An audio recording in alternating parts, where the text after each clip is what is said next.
All right, boys. Well, welcome back to another episode of the Sportsmen. I am Big Ticket. I am joined as always by Joey Cold Cuts and now Mikey V. Bear down, That's cuz. beautiful thing. Check out Gentlemen. Bonjour Sports, by the way, if you haven't Oh, already. One of the greatest interviews I've ever seen in my life. wow. Oui, For his oui, oui, oui. appearances. Boys, how we doing? How was that experience, Mikey V? How'd you do? It was really nice. It was actually kind of being set up for months, and then it kind of just died off. And then they hit me up and asked if I wanted to come on, and they're right in the city, so I was a short Uber ride away. Jumped in an Uber and went in there, and it was very good.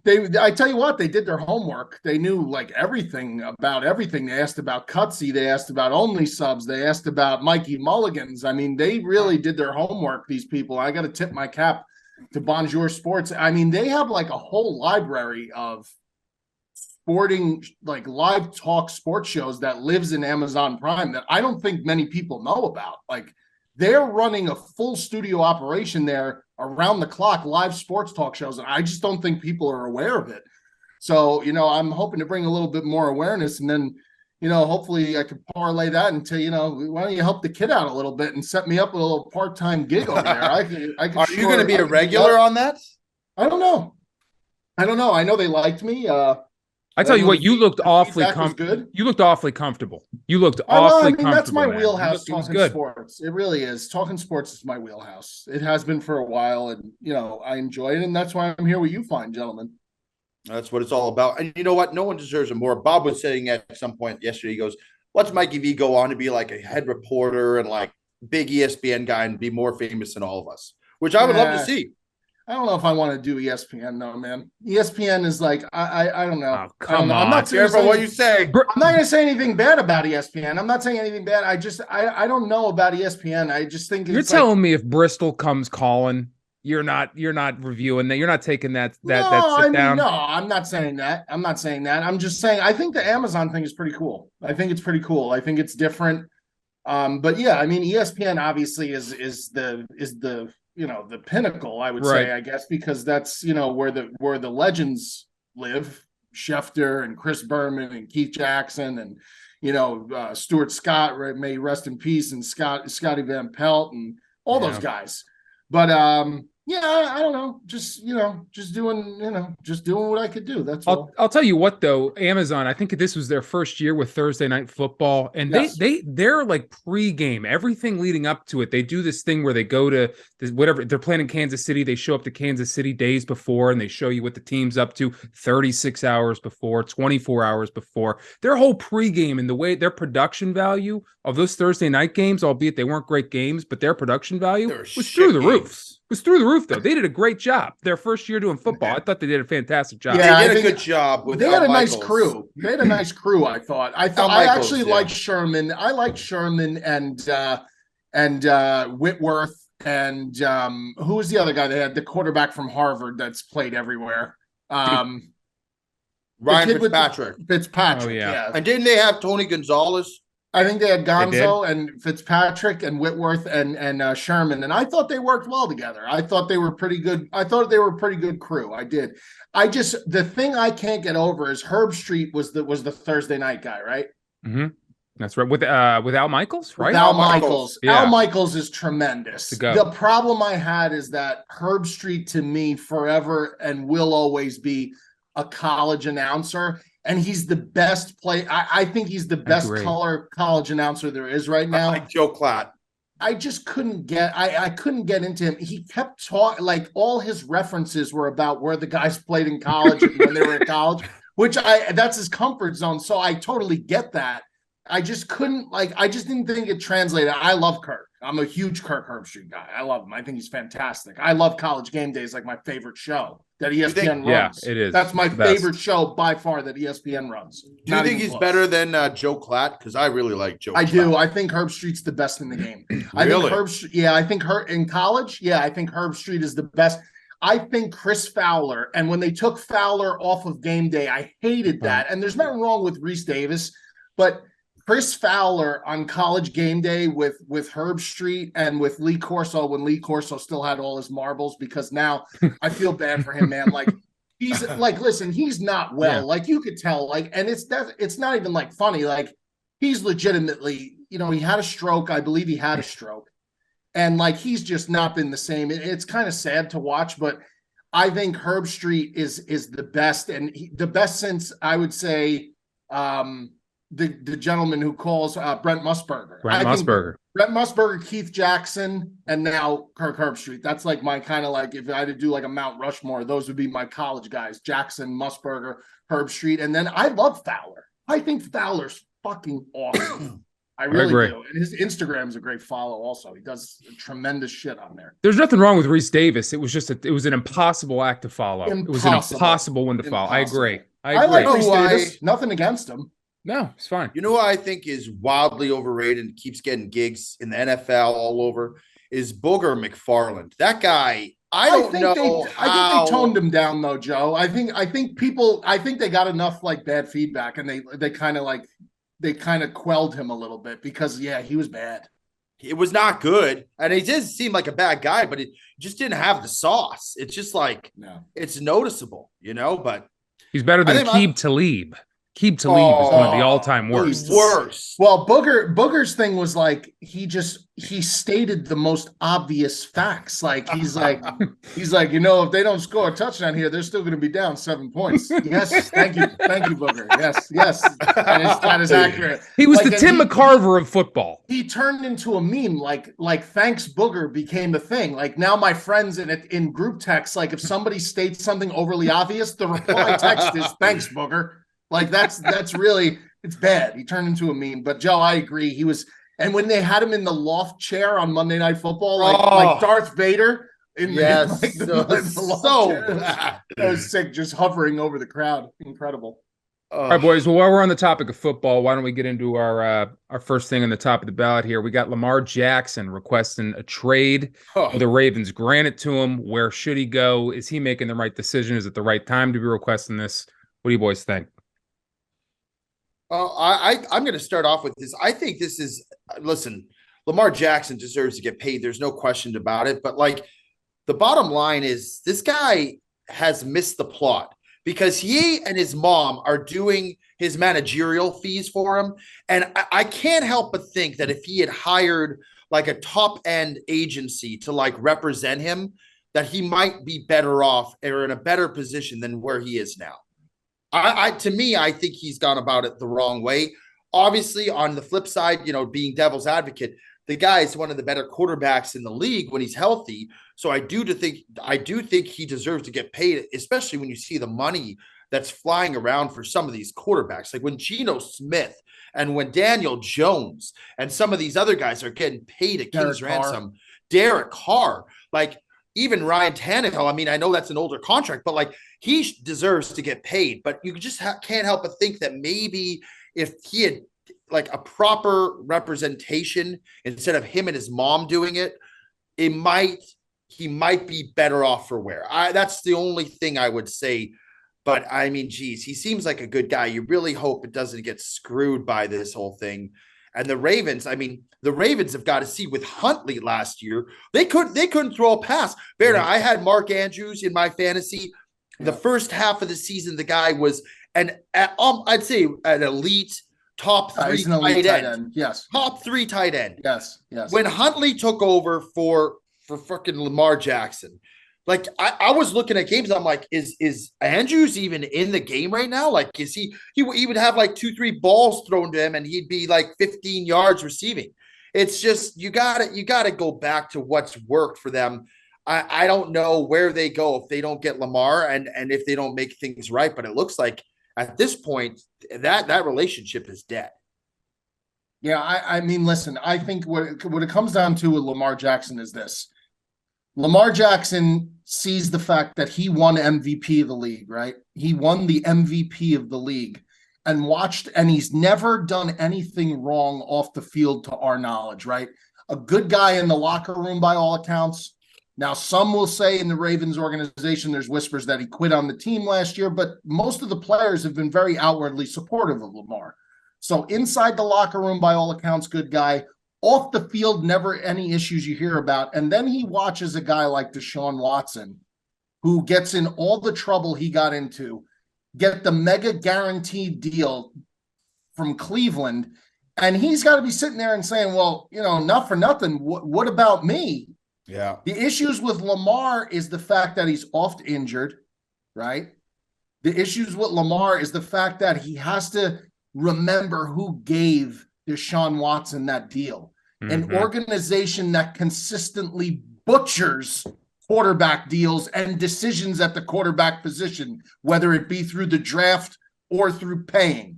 So it's a very, very awkward position for him to be in. I think ultimately, I believe he will remain a Baltimore Raven. I think Baltimore will pay him enough to satisfy him, whether it be a 3-year deal, which allegedly he turned down already.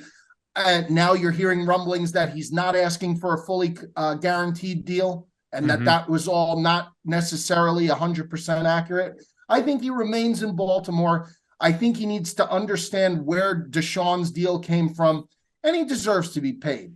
Yeah. Would I want to pay him now on the flip side as another organization? Not that type of guaranteed money. I just wouldn't, because I'm too concerned about the injury. The injury concern, if he continues to play the style of football he plays, he's open to injury, and I just don't know how long he could sustain that level of success. Flip side also, Ravens need to help the guy out. Correct. I mean, the guy has not had any legitimate weapons outside of Mark Andrews. Good running backs, but they were all hurt. And then Hollywood Brown was the best receiver the guy ever had. And Hollywood Brown is not there, and he's not that good anyway. So they need to help him out. Bateman's not bad, but he got hurt too. Bateman's not a bad receiver. Rashard Bateman's an up-and-coming talent. Yeah, he is. But, the thing with Lamar Jackson that it makes me think of the Dak Prescott story even more than the Deshaun thing, where you're seeing this swell of fans almost bullying front offices into paying guys. And the Ravens so far are not buckling. They're not buckling. And you can point out to all the reasons that Mikey V just did, especially the injuries. But it's kind of not right what they're doing, because now the Cowboys are strapped with Dak Prescott, and not only does he have awful injury problems, but he's not all that everyone was making him out to be. He's got an MVP. He's got an MVP, but he's not. He doesn't have an MVP, but Lamar has an MVP. Yes, and these guys it's just not. I see where the front office is coming from, and it's just not. I'm glad that they haven't buckled to the bullying that's going on in the press and with the fans, and even we come on these shows and say Lamar's got to get paid, and I agree with that. But I'm glad that they have not stuck by that. But at the same time, they haven't come with any contingency plans. For Tyler Huntley. And for the Dak defenders out there that are going to say, well, he was on pace to have an MVP season when he had that horrific ankle injury. Right. Don't tell me that, because Carson Wentz was on pace to have an MVP season when he had a bad ACL tear injury, and he was never the same ever again. And I'm not saying that Dak is never, but that doesn't mean anything. That doesn't mean anything that you are on pace. A lot of guys have been on pace to do a lot of things in this league. So you can't use that as an argument either. But I agree. I hate to say it, because it's like, it seems cliche and maybe a little bit hard, but like when you're making that kind of money, when you're that high, like that significantly highly paid compared to the rest of the team, it's kind of like, what have you done for me lately? Because if a team is going to commit that much money to you, you don't look and say, oh, well, 2-3 years ago, he had an MVP-like season. You want results now, which is why you're strapping this guy to your payroll and committing basically the whole team to this guy's success.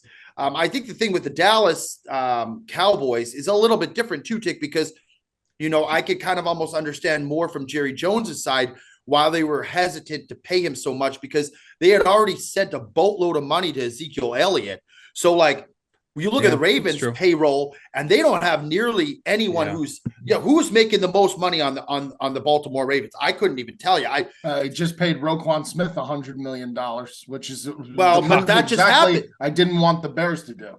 So but I'm saying that just happened this year. But I'm saying you look at it, it's like you're right. Lamar was talking with the Ravens this entire season coming up. They were in contract negotiations, so it's like, where, they got to have a lot more money and salary cap, you would think, to be able to find a deal that would make him happy. But ultimately, like you said, Bear Down, he seems like a good guy. He seems like a guy that you want to be successful and be able to get paid out, because a guy like that, with the quarterbacks in this league, you might get one big payout, and then that's it. And that's what you rest your laurels on. And if you don't get that with his injuries and everything like that, I mean, you might be looking long-term and saying, like, what could have been?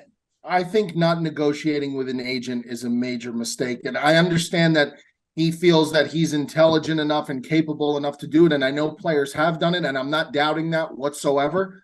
My whole thing is like, just bite the bullet, pay the agent the 4%, 8% commission, whatever he's going to get off your deal, and not have to worry about it, and have a smoother line of communication with ownership.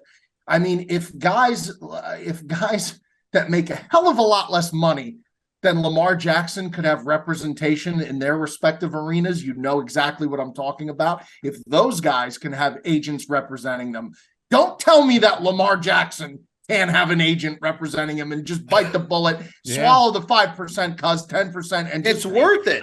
And here's the other thing, right? Like, if you have someone representing you, you can let them be the bad guy.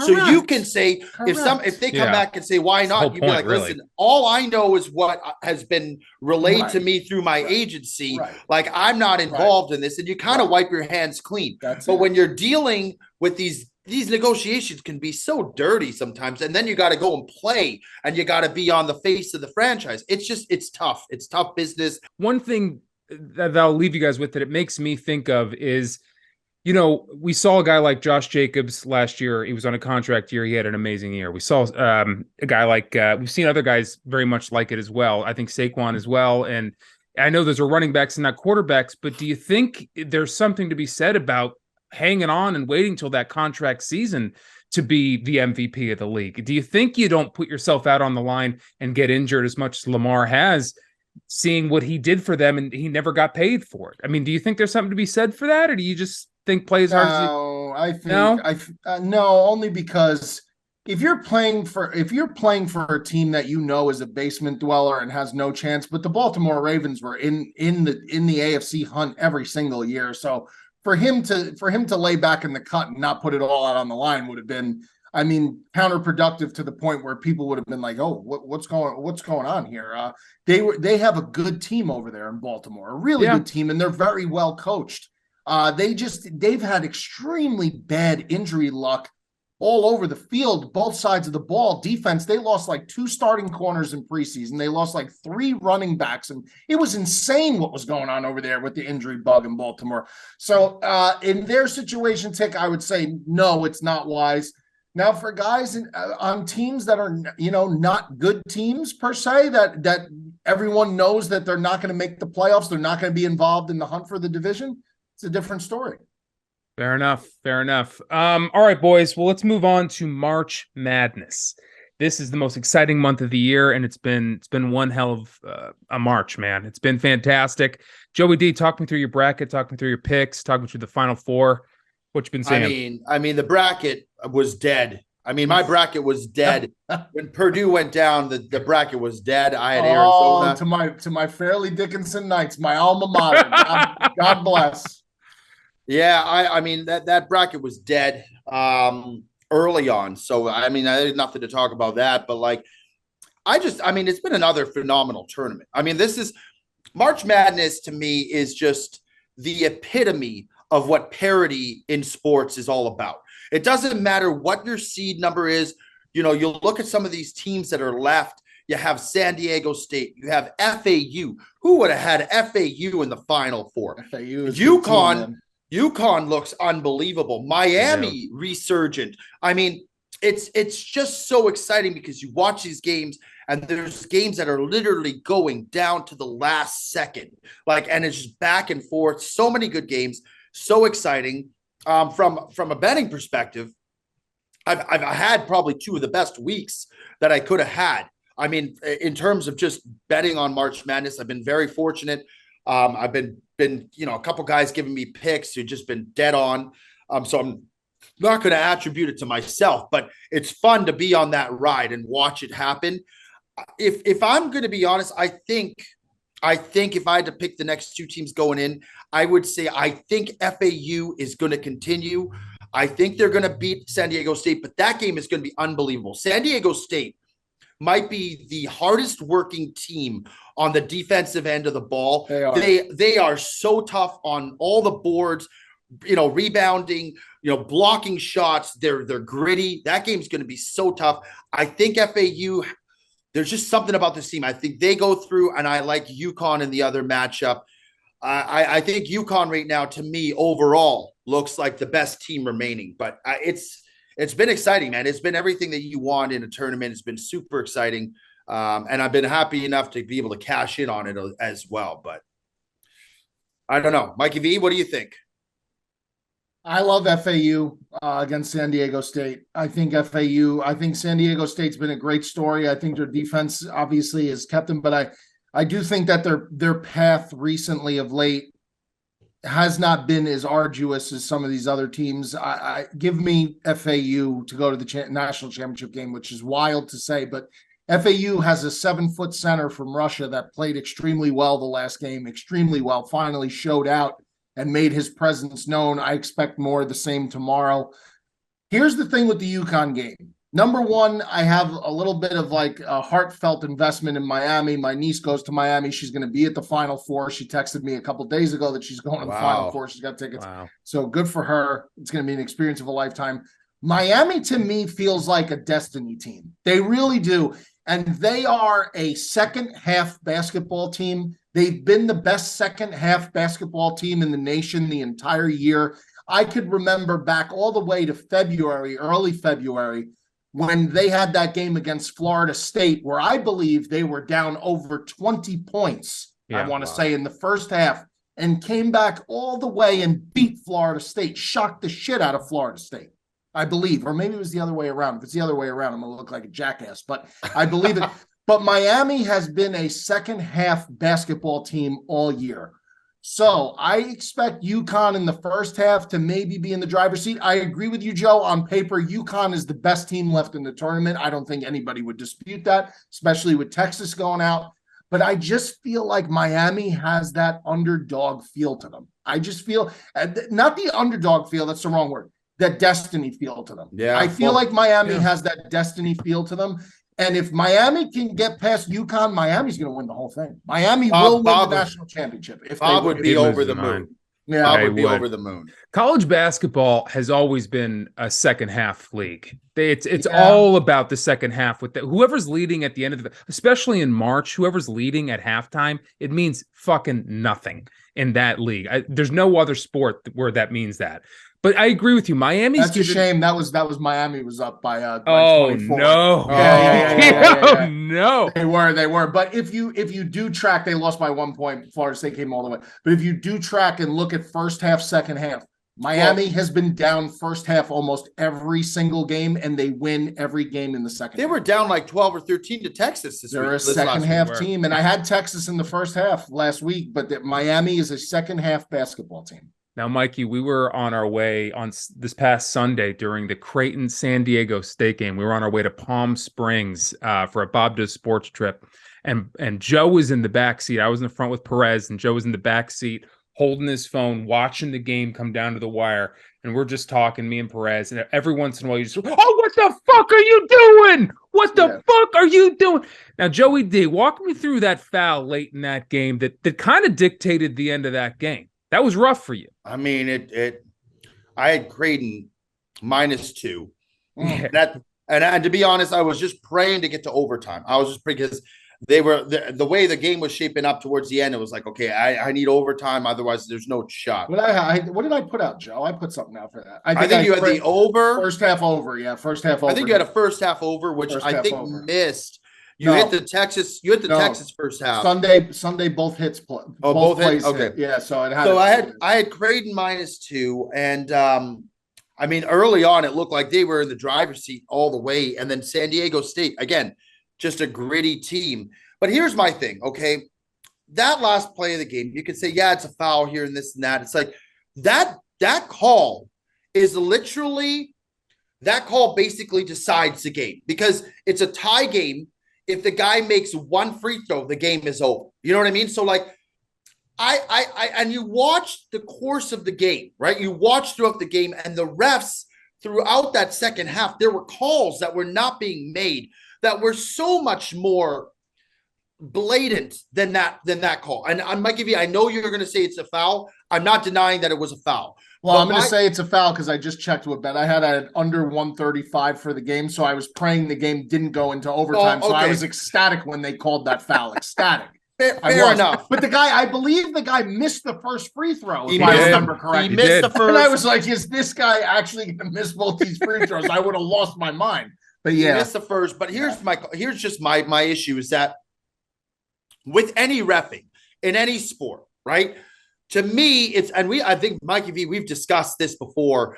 The thing that I look for in good reffing is consistency. If you're going to not make calls through the latter part of the second half that are blatantly fouls and should be called, then why on the last play of the game are you calling a ticky-tack foul? That to me is where the issue lies. It's not whether or not it was a foul. Because if you just look at it, Mikey V, I would agree with you. It is a foul. He grabbed him from the back. Yeah, it's a foul. He had his hand on his hip, but I understand totally where you're coming from. Like, that's a tough spot to call that foul. It is. And then the argument that the announcers are trying to make is that, well, you're penalized. If it's a foul and everyone knows it's a foul, not calling it is penalizing the offensive player. Yep. Because the commentators are always going to have the back of the referee. So that is, from what I've seen it in any sport, they're normally going to back the officiating crew up. I mean, sometimes they'll be like, that's a blatantly bad call. But like most of the time, I feel like they're going to have their back. But I just be consistent, man. Like there were plays where guys were getting kind of like almost thrown to the ground and blocked, and they weren't calling the foul. And it's like, if you're going to call that, you're basically ending the game. And it was such a good game that it's like, it's kind of just regardless of my bet. My bet in the realm of things is of the least importance. But just for those fans, imagine you're a Creighton fan or you're a player on the team, and to watch the game end like that, it just kind of sucks. It's not the way people want to finish the game. You know, a guy who's not afraid to call the refs out for their shit is either of the Van Gundys. They'll go in on those guys in the NBA. But I mean, listen, look at the Super Bowl recently. Do I think the Eagles were going to win that game? No, but were they robbed of an opportunity to go and try to win that game because of a ridiculous call where a ref tried to play hero at the end of the game? Some would say yes. Some would say yes. I mean, it sucks to be on the receiving end of that. It really does. And I think we've all been there at one time or another, whether it's a Super Bowl or a regular season game, see a game ripped away from us because of a call late in the game. And it always sucks. And it's never fun. I mean, or no call. But or no call. The NFC title game with the Rams and the Saints. I mean, that'll go down in history. I mean, that's one of the worst moments in the history of the NFL. I'm not even saying officiating. That was one of the worst moments in the history of the league because of the stakes that were, in that game at play and how bad that was. So it happens. It's bad. It's bad. The best officiated game, the best game when the officials are on is when you don't even notice that they're out there. Correct. Yeah. Correct. We'll leave it at that. I mean, it's hard. Yeah. It's hard to do. I mean, listen, there's a lot of scrutiny on that position when you're making calls and dictating, and there's millions of dollars being bet on these games, but that's just the way it is. There's human error. And even now with the replays and technology and shit, even that, the NBA has got to figure it out with these replays. They take so long to look at a stupid play, and half the time it doesn't even change anything. But I don't know. I was a little peeved, but again, I had a huge week, so it wasn't the end, but it was just not a fun way to watch the end of a really exciting game. Yeah, it also feels weirder when it's college kids. I mean, there's just something when I look at the pros, I'm like, at least they're walking away with a huge check. There's something about watching the college kids get screwed that just, not that it's got to happen to somebody, but it always breaks my heart a little bit further. All right, Mikey, we're not a huge hockey podcast, but we do get into it sometimes. And there's an article here that we just can't. There's a topic that we just can't get away from, and that's Connor McDavid on the 60-goal season, Joseph. I mean, I'd like to hear what Mikey has to say about that too. But Joe, let's go to you first here. What do you think? You could just stay with Joe on this one. You got nothing on hockey? I got nothing on Connor. Not McDavid. A single. The Devils and the Rangers, I believe, are going to play each other in the first round. Is that correct? I think so. Yeah. Yeah, that's going to be blood out here in this area. Like the people I know that do watch hockey. Yeah, that is going to be a bloodbath series. These two fan bases, I could tell you right now, like they have a disdain for each other. Like I wouldn't say it's at the level of Ohio State, Michigan, or Green Bay, Chicago. It's bad. They genuinely don't like each other. So that's the only input I could give you. Connor McDavid. Going back to what you said, in 1994, they had the Eastern Conference Finals was the Rangers against the Devils. And that was a bloodbath in and of itself. So I could feel you on that. I will probably watch that. It'll be exciting. It'll be. I will say I have not watched nearly as much hockey this year because the Canucks have been terrible. Now they made a little surge at the end, but I haven't watched nearly as much hockey as I normally watch. But the playoffs for the NHL are always exciting.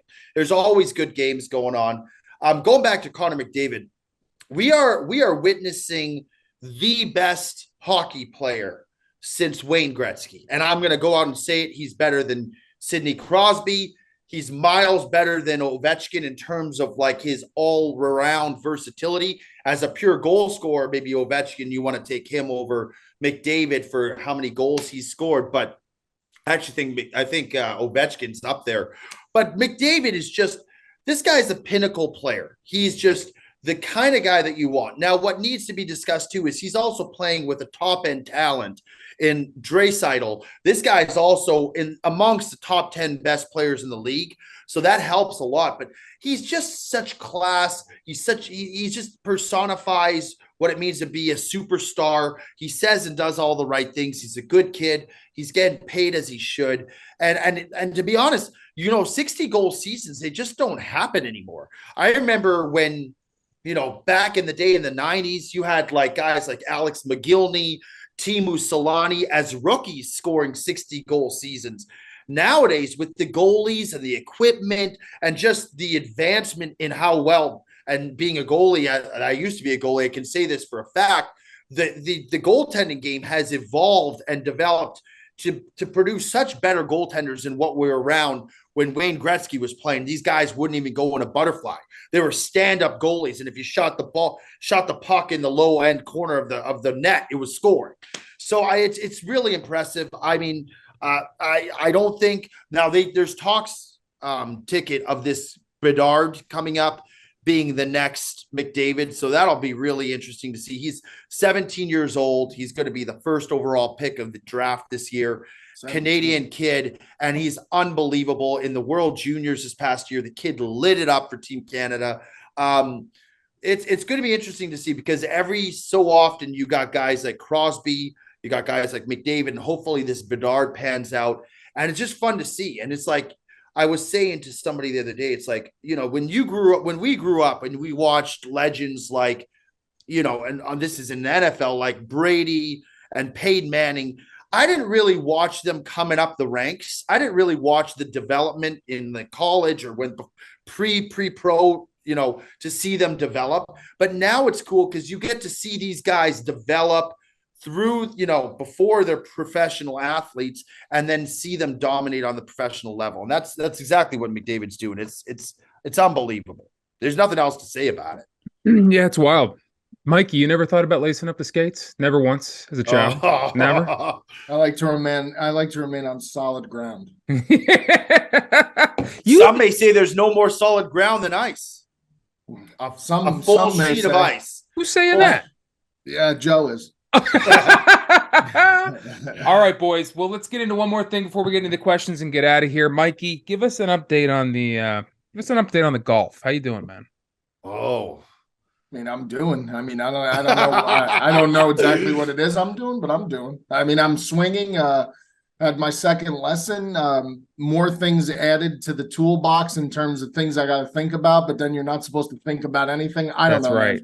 I honestly, at this point, I'm kind of just ready to just go on the course and try and figure some things out for myself because, I don't think I'm going to be able to become a robot. No matter how many lessons I take, because if it was that easy, I feel like every asshole would just go take 10 lessons and be like, okay, I'm good to go now.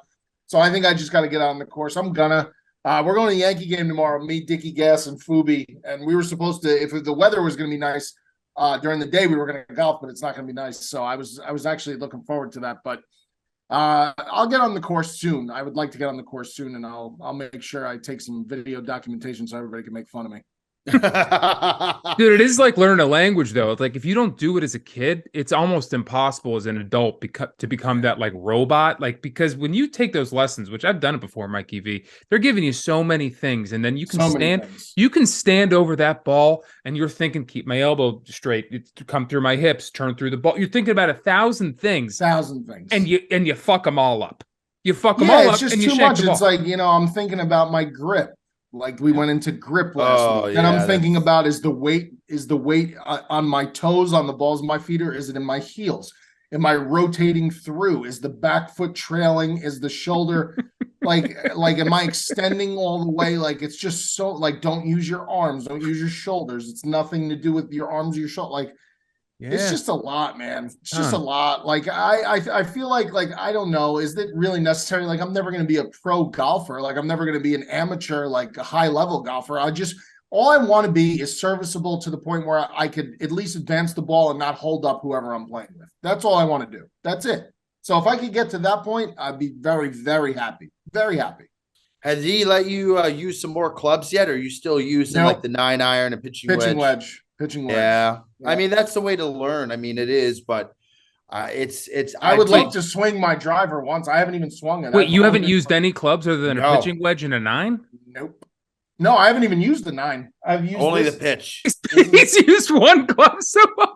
This is the only club I've used so far, and you can see that this baby has taken a beating already. Look at this.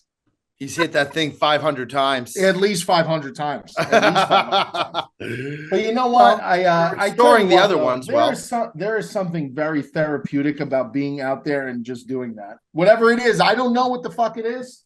Could be black magic. Could be I don't know what it is, but something is very, very calming and therapeutic about it at the same time. Mikey, when you're at the driving range, are you hitting off grass or off of mats? Off of mat.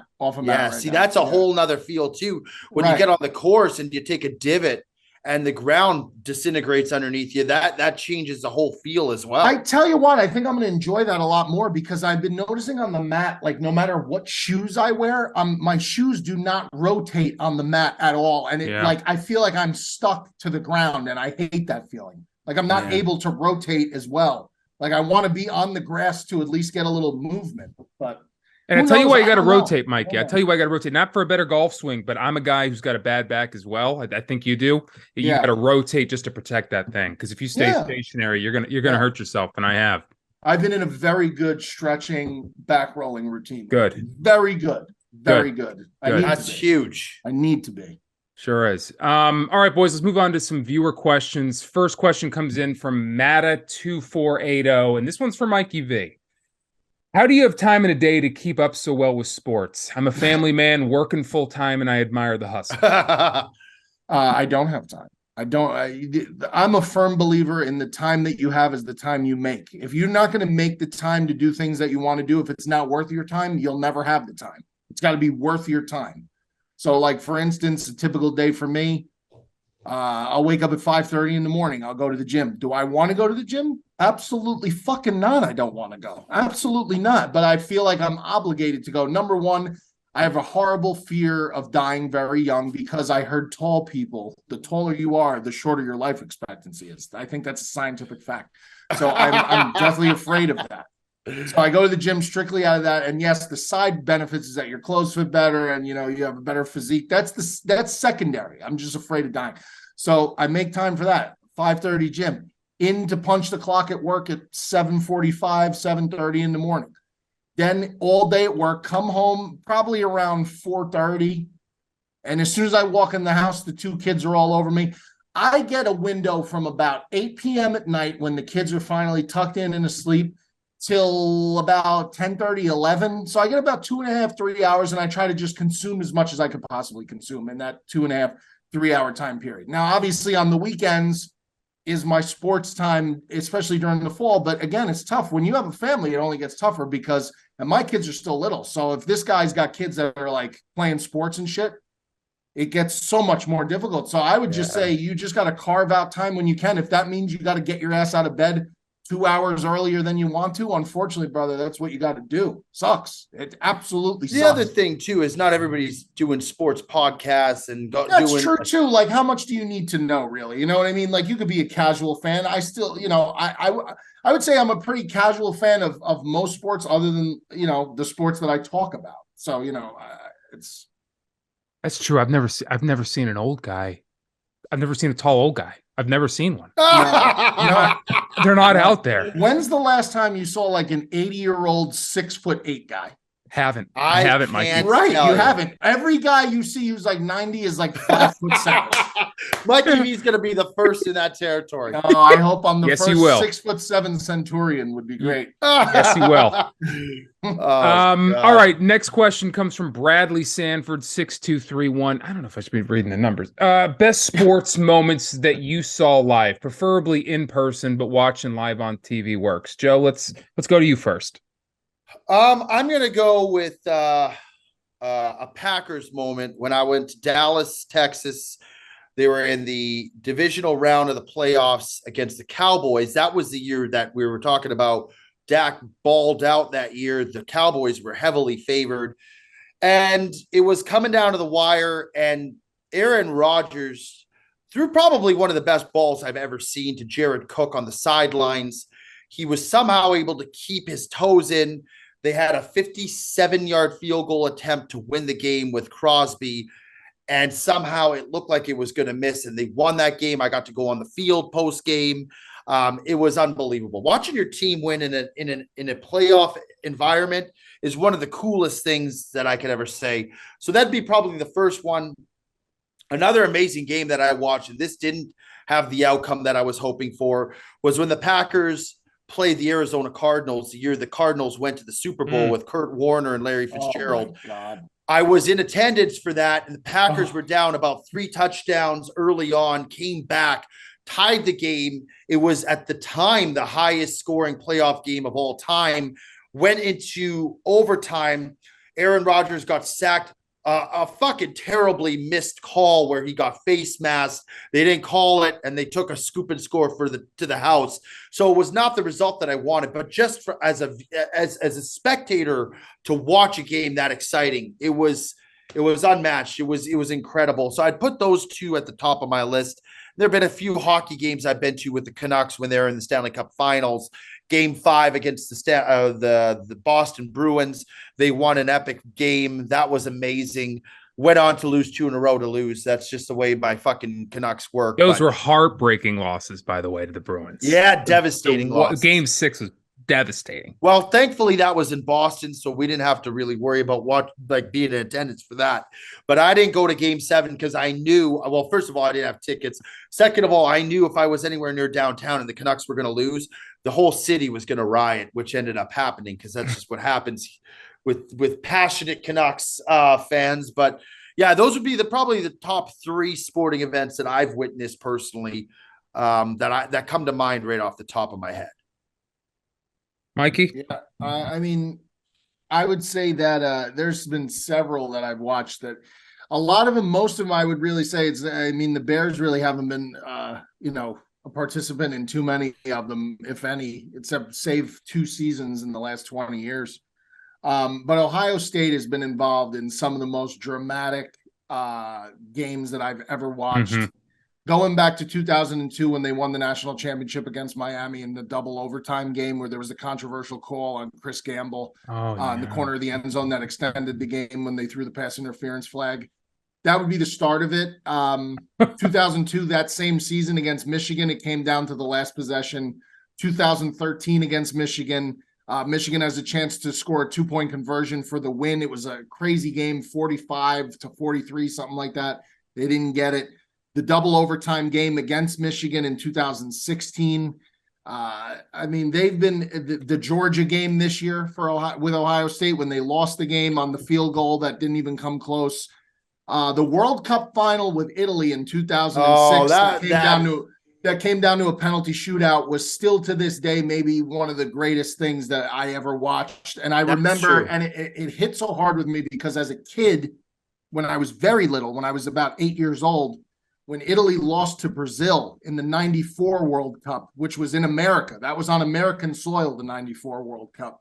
Italy lost to Brazil on a penalty shootout when Roberto Baggio famously kicked a penalty shot over the crossbar. So to see Italy in 2006 go back to the final and play in a penalty shootout against France and win in the penalty shootout, that was like one of the most wild experiences watching a sporting event that I've ever had, emotional wise. Like it was unbelievable. And even you were there?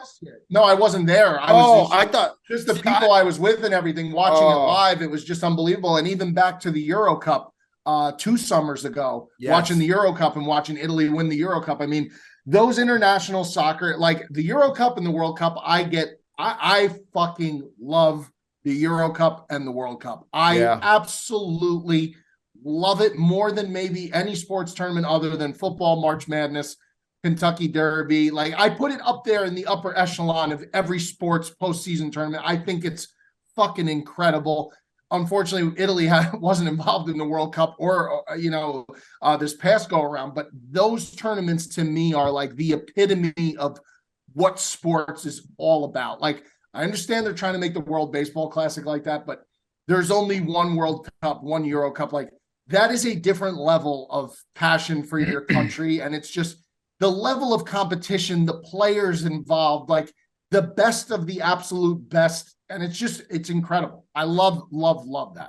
I thought the question was sporting events that we were in attendance. He said, they watch live because I really haven't been. So unfortunately for me, I haven't been to many because my sports teams, my 2 biggest. Now the Yankees, I've been to plenty of dramatic Yankee games against the Red Sox where we won in 15 innings, like things like that. But for football, both my teams aren't local, so I haven't been to as many games. That World Cup win, Mikey, I watched it too, and it was unbelievable. And there was the game before that, the Germany game, Germany, that was almost better game. That was a better game. That was a better soccer game. There's no question about that. That was the best game of the whole tournament against. It was unbelievable. Grosso scored like right towards the end. Andrea Pirlo, and then Pirlo put incredible pass. Then incredible. No, incredible. But wasn't Pirlo? Was Alessandro Del Piero put the game away. But the Grosso goal was off a corner kick that Pirlo had a masterful pass from the top of the penalty box inside to Grosso, and Grosso hit it with his left foot and buried it in that corner.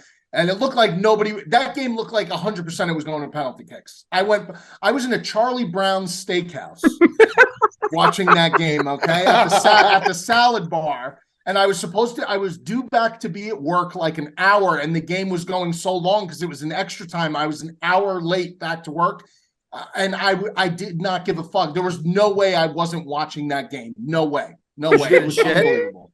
Huh? Did you get in shit?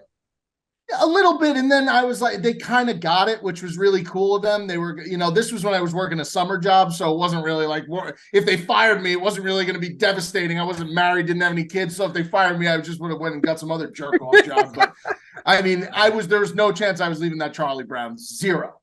You're a bigger soccer fan than I think most people realize. Maybe even I love high level international soccer, and the problem is Americans. And I'm American first more than anything else. Love my country, but the MLS it doesn't get the kind of exposure. But if you watch the games, like, listen, I'm a realist. You cannot compare watching an MLS soccer game to watching El Clasico. Like, you can't compare it to watching like Real Madrid play Barcelona. Like, you just can't. These people live, die, sweat, breathe, and shit soccer. It's their whole life. I lived in Europe for 3 years. In Europe for 3 years. There was nothing even close that came in comparison to Champions League night games. Everybody was watching Bayern Munich play. They were watching Real Madrid Champions play. League final is incredible. I mean, the Champions League's playoff is incredible. And, Italy, unfortunately, lately, they're not where they used to be in terms of soccer royal with Inter Milan and AC Milan. And even Juventus is not what it was when Ronaldo had first gotten there.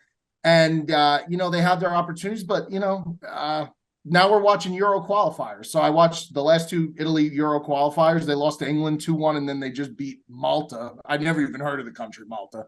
They beat Malta 2-0. But yeah, I love soccer. Big international level I've soccer. tried several times, and when I really do try, I get into it. I liked it. I played FIFA for many years. I think it's one of the best games you can play. Oh, one of the best. It's one of the most fun you can have with your friends, especially now that Madden stinks. But it's just like I just can't fucking stay with it. I can't stay with it. Once the leagues are over, I don't know. I fall out of it, and I just don't get back in. Here's the thing about sports. To me, my theory on sports as a fan: if you were not brought up watching a sport, I was never brought up watching hockey. I was never brought up watching soccer. But with soccer, I was able to identify with. I want to root for Team USA. I want to root for Italy because all my older family rooted for Italy, obviously, who were like off the boat Italian, and then. With Juventus, I kind of just by default, a bunch of my buddies were Juventus fans, so I said I'll root for Juventus. If you're not brought up with a team, it's very difficult to get invested into a sport. Like I tried so hard with hockey to root for the Rangers or the Devils, and I just by the time I got into it, it just I was like, this just doesn't feel like it's not something that I'm used to since I'm little. So if you don't have a connection when you're a kid, I feel like it's so hard to get into it. Yeah, like I do agree. Yeah, Joe, that's got to be weird. Yeah, that's got to be weird. But we do have you on the Yankee bandwagon. Well, we are 1-0. We could be 162-0. We don't know yet. We may go undefeated. Well, you should call Mike Francesca. Yeah, that was the reference. That was the reference. That was hysterical. I guess quickly, just to get out of here, I'm like you, Mike. I don't go to a lot of sporting events. I'm very much like Bob. I don't like waiting in line. I don't like trying to leave. I want to leave early. I don't like going. The Eagles have got to be in the Super Bowl, or the Phillies have got to be in the World Series. That's how you're getting me there. But to this day, the game that gave me goosebumps, and it gives me chills saying it because I fucking hate this team, but one of the most exciting experiences I've ever had watching a game of any kind was still to this day when Eli Manning came back and beat the Patriots that year. And the way he, people remember the catch that David Tyree had, but the way that Eli Manning scrambled for 8 to 10 seconds and then got away from like 2 sacks and heaved it up there. And then they went down to finish it off. I mean, that was just so. I tell you what, you got to ask yourself in today's NFL if that play would have ever really happened, or would they have blown that play dead when he was almost wrapped up and sacked? They're so quick to blow the whistle now with the quarterback, with all the new rules. Would that play have even happened if it happened in today? I don't know. I would hope so. But that was a miraculous play. Miraculous play. David Tyree, by the way, Montclair, New Jersey native. And was out of the league then very next year. Yes, that's correct. Yeah. All right, we'll move through it. Let's just do 2 more. The next one, does Ticket post his picks anywhere? No, I used to, and you used to with the cigars. That's exactly right, Mikey. I remember. I quickly realized it was more bad streak, and he deleted his account. I deleted everything. It was atrocious, it's hard, bro. It's and hard. I realized it was more about the cigars for me than even the picks. I hated losing people money, especially when. Yeah, I just wasn't very good at it. But so let's move on to the last one here and let's get you boys out of here.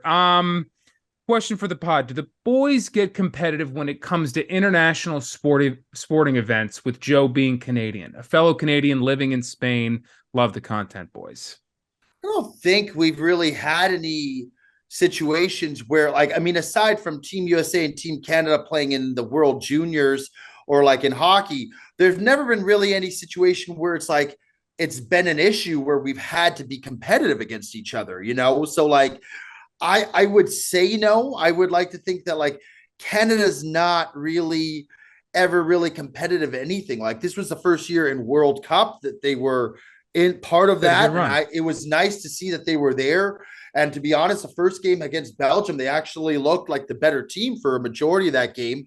But we're really not, aside from hockey, competitive on a world stage, like in baseball or anything else, to where we would go up against Team USA and it would be an issue where we would be going back and forth. So I can't say yes to that answer because it's really never happened. Yeah, true. All right. I said that was the last one, but I just read another one. I want to get it out of here. I want to hear, because I'm curious about the answer too. That was Jace Bradley. This one's James Bailey. I've listened to every episode of the Sportsmen, BDS, and Bear Down, but can't figure out how Bear Down became a Bears fan. I think it has something to do with his dad and commentating, but as a dude born and raised in Chicago, I got to know. Yeah, my dad's been a Bears fan since forever. He was a big Dick Butkus, Scale Sayers, Walter Payton, Mike Ditka, like that was his wheelhouse growing up. Like those were his guys. Like he watched Ditka, like not Ditka the coach, Ditka the tight end, like Hall of Fame tight end player. Yeah. Before he went to Dallas. So that was my dad's era. Like that was the guys he grew up watching, and when that was it. That was passed down to me, unfortunately in some ways, but fortunate because it is a cool thing at the end of it, even though, it's more hardship than anything. It is. I do like being a fan of a team, not just being like a typical, oh, you're a Giant fan. No, I'm not a Bears fan. But yeah, everyone automatically just thinks I'm from Chicago. That's not the case because of my dad. So he's actually right, whoever that was. Was anyone involved in commentating that you know?